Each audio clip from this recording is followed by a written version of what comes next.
रिजवान को अब कुछ करना चाहिए। अब वो नेक्स्ट 5 या 10 साल क्रिकेट का पार्ट है नहीं है वो। अगर वो खेलेंगे भी तो ओडीआई और टेस्ट में हमें नजर आएंगे। T20 का करियर वैसे ही कहीं ना कहीं ऑन एंड ऑफ रिजवान का खत्म हो चुका है।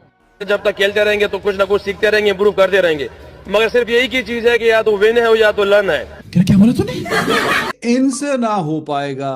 रावलपिंडी 4 में से 4 मैच ठुक गए और रिजवान कप्तान है इस टीम के, तो लर्न ही लर्न है, विन कोई नहीं है। और जिस तरीके से मैच हारे हैं, ओए होए। आप T20 में अब समझ गए हो ना कि T20 से कोई ताल्लुक नहीं है रिजवान का, T20 से कोई ताल्लुक नहीं है बाबर आजम का। पूरे पाकिस्तान को पता लग गया। भाई रिजवान साहब थोड़े से रन्स कर लो, आपके ऊपर प्रेशर है। आपने जब पहला मैच हुआ था आपने ये बोला था कि भाई मैं ओपन करूंगा, इसके अलावा कहीं नहीं जाऊंगा। आपसे रन्स नहीं हो रहे, एक मैच में आपने रन्स किए। Yes is two. हाँ, ये रेंज में नहीं आ रहा इस PSL में। रेंज में आता तो भाई रिजू सेवन ने कोई 150 कर देना था। खैर आज भी भाई रिजू सेवन फ्लॉप ही चला गया है। अब तो भाई हम लोग भी वीडियो बना बना के कसम से थक गए हैं इन लोगों के ऊपर। मोहम्मद रिजवान की लास्ट 13-14 मैचेस में कोई परफॉर्मेंस नहीं है।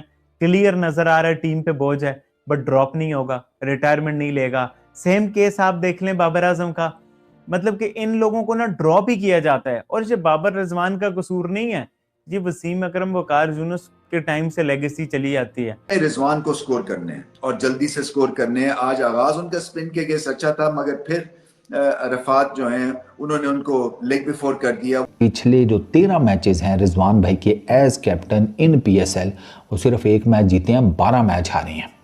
रिजवान को उसने अरफात मिनास ने जब बॉलिंग स्टार्ट की, जब एस्टन टर्नर अरफात मिनास को लेके आया पावर प्ले के अंदर ही, तो रिजवान ने पहले बॉल जो है निकल के उसको ठक करके मारा है स्ट्रेट चौके के लिए।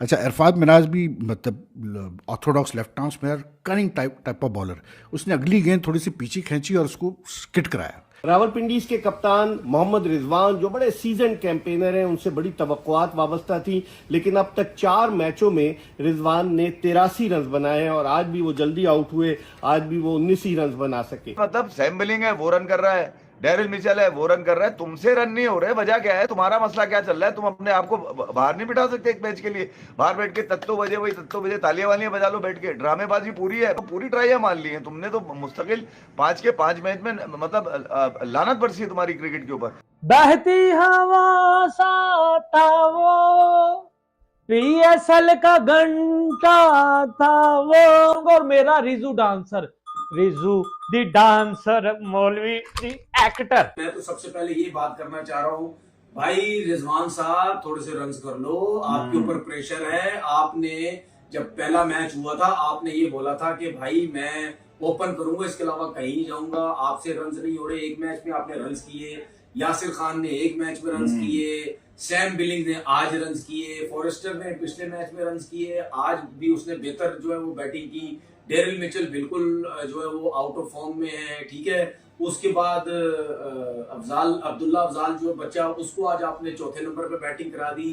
उससे पहले अब्दुल्ला फजल, उससे पहले आप उसको नीचे बैटिंग करवा रहे थे। भाई किसी मैच में तो कुछ करो। ये ना 4 मैचेस हो गए, अब जो है वो चांसेस हैं चेंज करने के, ठीक है। नहीं फायदा वो मुझे पता नहीं है फायदा, लेकिन फिर भी कुछ तो जीत तो करो ना यार। क्या पता, कोई पता नहीं, क्रिकेट है, कुछ भी हो सकता है। अब्दुल्ला फजल को आप ऊपर लेके जा सकते हैं, रिजवान आप कहते हैं नीचे। अगर रिजवान ने ऊपर ही खेलना है, यासिर को आप ड्रॉप कर दें। उस्मान ख्वाजा, मैं ये कह रहा हूं भाई, मेरे उस्मान ख्वाजा आपके पास बैठा हुआ है। रिशाद हुसैन क्या कर रहा है? 4-4 छक्के खा रहे हैं। आमिर कुछ नहीं कर रहा, रिशाद कुछ नहीं कर रहा, नसीम अनफिट हो गया है, आमिर खान जो बॉलर है वो भी कुछ। भाई इनकी बॉलिंग लाइनअप भी उस किस्म की नहीं है। मुझे तो लग रहा है कि रिजवान को अब कुछ करना चाहिए। एक तो वो अनफेवरेबल पोजीशन के ऊपर खेल रहे हैं। वो ऑलरेडी अब्दुल्ला फजल की जो एक पोजीशन थी उसके ऊपर वो मैं कहूँगी हक जमा के बैठ गए हैं। हालांकि उनको नंबर 3 या 4 पे आना चाहिए एज अ कैप्टन। अगर वो खेल रहे हैं तो उनको टीम के लिए ज़्यादा सोचना चाहिए, ना कि ये कि भाई मैं तो कैप्टन हूँ, मैं तो ओपन ही करता हूँ, मैं तो ओपन ही करूंगा। तो जो ये वाला माइंडसेट और पर्सपेक्टिव है उनको थोड़ी देर के लिए डिमोलिश कर देना चाहिए और अपने जहन से ये बात निकाल दे कि अब वो नेक्स्ट 5 या 10 साल क्रिकेट का पार्ट है नहीं है वो। अगर वो खेलेंगे भी तो ओडीआई और टेस्ट में हमें नजर आएंगे। T20 का करियर वैसे ही कहीं ना कहीं ऑन एंड ऑफ रिजवान का खत्म हो चुका है। तो मेरे ख्याल से उनको अब्दुल्ला फजल को उनकी अपनी पोजीशन पे खिलाएं। जैसे आप कोयटा ग्लैडिएटर्स के अंदर देखें, शामिल हुसैन को प्रॉपर्ली चांस दे रहे हैं, इस्लामाबाद यूनाइटेड में आए समीर मिन्हास को प्रॉपर्ली चांस मिल रहा है, लाहौर कलंदर में जाए मोहम्मद नईम को प्रॉपर्ली वो चांस दे रहे हैं।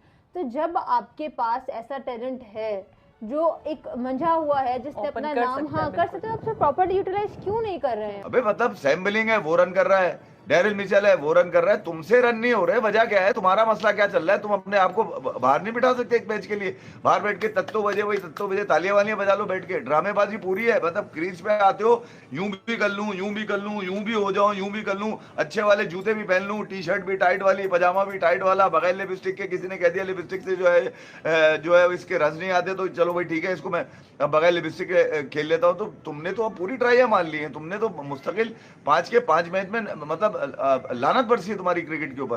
बल्कि तुम पूरी टीम ने जिस अंदाज से, पूरी टीम के अंदर मैं कहूँ तो लीडर को पकड़ता है आदमी का, भैया आदमी का अब बंदा कौन है? ये वो आदमी है जो लीड करता है टीम को। अबे बॉलिंग में तू चल भाई नाकाम हो रहा हो तो बैटिंग में चलो कामयाब, खुद भी कामयाब नहीं हो रहे। जो एक लौंडा तुम्हारा चलता हुआ था, उसको पता नहीं कौन सा बयान समझा दिया, कौन सा तुमने ऐसा दे दिया उसको यासिर खान को कि उसका बल्ला चल ही नहीं रहा, वो सिर्फ तुम्हारी तरफ देखता रहता है। वो तुम एक काम करो, तुम बैठ जाओ भाई। Hello and welcome back to the learn era. अजी मेरा बिलीफ है, या तो विन है या तो लर्न है। जो अपने लिए खेलेगा अल्लाह उसे जलील करेगा।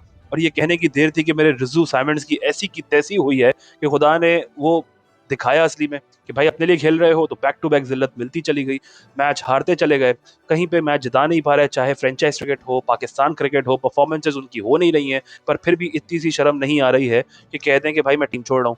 चलो टीम नहीं छोड़ रहा, मैं कप्तानी छोड़ रहा हूँ, कप्तानी भी नहीं छोड़ रहा, मैं ओपनिंग छोड़ रहा हूँ। एक ऐसा कैप्टन बनके दिखाऊंगा या लीडर बनके दिखाऊंगा कि मैं यंगस्टर्स को चांस दूंगा, ऊपर खिलाऊंगा और पाकिस्तान क्रिकेट को एक नया टैलेंट लाके दूंगा। मैं कप्तान नहीं, मैं लीडर बनके दिखाऊंगा।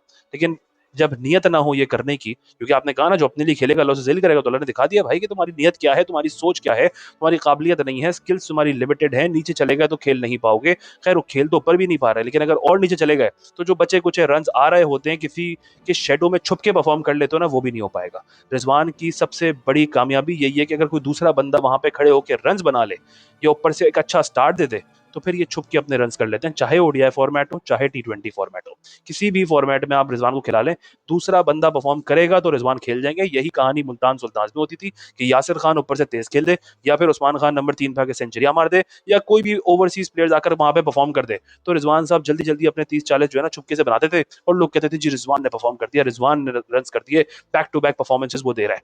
ये रियलिटी है भाई। जब ऊपर से रन नहीं निकल रहे होते या ऊपर से कोई आके नहीं खेल पा रहा होता, तो रिजवान के बस की नहीं है कि वो खेल पाए। गलत नंबर पे गलत पोजीशन पे प्लेयर्स को खिलाया जा रहा है। सैम बिलिंग्स नीचे खेल रहे हैं, आपका सबसे अच्छा ओपनर जो बन सकता है अब्दुल्ला फजल वो नीचे खेल रहा है। मतलब ज्यादतियों की हद पार कर दी है। मतलब क्या करें ऐसे पीएसएल का। मैं हमेशा कहता हूँ PSL is all about status को, कि किस तरह से स्टेटस को के प्लेयर्स को प्रोटेक्ट किया जाता है। वो बैक टू बैक परफॉर्मेंसेस देते हैं, उन्हीं की हाइप क्रिएट होती है, मीडिया टीम उनकी एक्टिव हो जाती है, मार्केटिंग कर रही होती है, वो लाइमलाइट में आते हैं और किसी तरह से वापस पाकिस्तान क्रिकेट टीम में अपनी जगह बना लेते हैं। लीग क्रिकेट का मकसद होता है कि सीनियर्स भी हैं, यंगस्टर्स भी हैं, फॉरेनर्स होंगे, यंगस्टर्स उनके साथ खेल रहे होंगे, एक्सपीरियंस मिलेगा, एक्सपोजर मिलेगा और ग्रूम होके वो बाहर आएंगे। बट हमारे यहाँ क्या हो रहा होता है, यंगस्टर्स होते हैं कॉम्प्रोमाइज और वही चेहरे 10-10 साल से खेलते हुए नजर आते हैं, चाहे वो बाबर हो, रिजवान, शाहीन, नसीम, रऊफ, फहीम, नवाज, शादाब, यही प्लेयर्स घूम फिर के वापस पाकिस्तान टीम में अपनी जगह बना लेते हैं। मैं इन शॉर्ट आपको सिर्फ बताता हूँ कि हर फ्रेंचाइज किसी तरह से कम एक प्लेयर जो है ना वो वेस्ट कर रही होती है, कॉम्प्रोमाइज कर रही होती है कि किसी तरह से ये स्टेटस को के प्लेयर्स खेल लें, परफॉर्म कर लें और टीम में वापस आ जाए। जवान पाकिस्तान के इस समय एक ऐसे बल्लेबाज बन चुके हैं जो टी20 क्रिकेट में अच्छी परफॉर्मेंस बिल्कुल नहीं दे पा रहे, लेकिन फिर भी उसके बावजूद उनको टी20 क्रिकेट में खिलाया जा रहा है और पीएसएल में उन्हें पिंडी कैप्टन भी बनाया गया है। और जब से वो कैप्टनसी कर रहे हैं, पिछले साल भी उनको लगातार हार का सामना करना पड़ा था और इस साल भी उनकी परफॉर्मेंस सेम वैसी ही है। ना तो उनसे कैप्टनसी अच्छे से हो रही है और ना ही ओपनिंग में आकर उनसे बल्लेबाजी होती है। उनके चक्कर में पाकिस्तान के कई खिलाड़ी यंग टैलेंट इस समय टीम से बाहर बैठे हैं, चाहे वो इंटरनेशनल क्रिकेट की बात हो और चाहे वो लीग क्रिकेट की। और खाली मोहम्मद रिजवान ही नहीं, इनके साथ साथ बाबर आजम, ये दोनों खिलाड़ी अगर आप देखें तो टी20 खेलने के लायक खिलाड़ी है ही नहीं। लेकिन वही पर्ची सिस्टम, पता नहीं इनके कौन से पीआर है जो इनको टीम से बाहर नहीं होने देते और इसलिए ये लीग क्रिकेट में भी कैप्टन बने हुए हैं और ओपन करते हैं। और वैसे ही इंटरनेशनल क्रिकेट में भी ये दोनों खिलाड़ी टीम से बाहर आपको होते हुए नहीं दिखाई देते और इसीलिए तनवीर अहमद ने भी अब अगर देखा जाए तो मोहम्मद रिजवान पर भी यहाँ पर बातें करना शुरू कर दी है। ये वही तनवीर अहमद है जो एक समय मोहम्मद रिजवान और बाबर आजम को ये कहते थे कि इनको कभी भी टीम से बाहर नहीं करना चाहिए क्योंकि ये दो खिलाड़ी के बिना आपकी टीम कुछ है ही नहीं। लेकिन हाल ही में जो परफॉर्मेंस इन दोनों खिलाड़ियों की तरफ से आ रही है, चाहे वो लीग क्रिकेट हो और चाहे वो इंटरनेशनल आईसीसी इवेंट, उसमें इनकी परफॉर्मेंस 0 है। लेकिन फिर भी उसके बावजूद हर बार आईसीसी इवेंट ख़त्म होने के बाद यही बात होती है कि यहाँ पर सर्जरी की जाएगी और यंग टैलेंट को मौका दिया जाएगा। लेकिन जैसे ही कोई बड़ा टूर्नामेंट आता है फिर से इन दोनों खिलाड़ियों को टीम में रख लिया जाता है।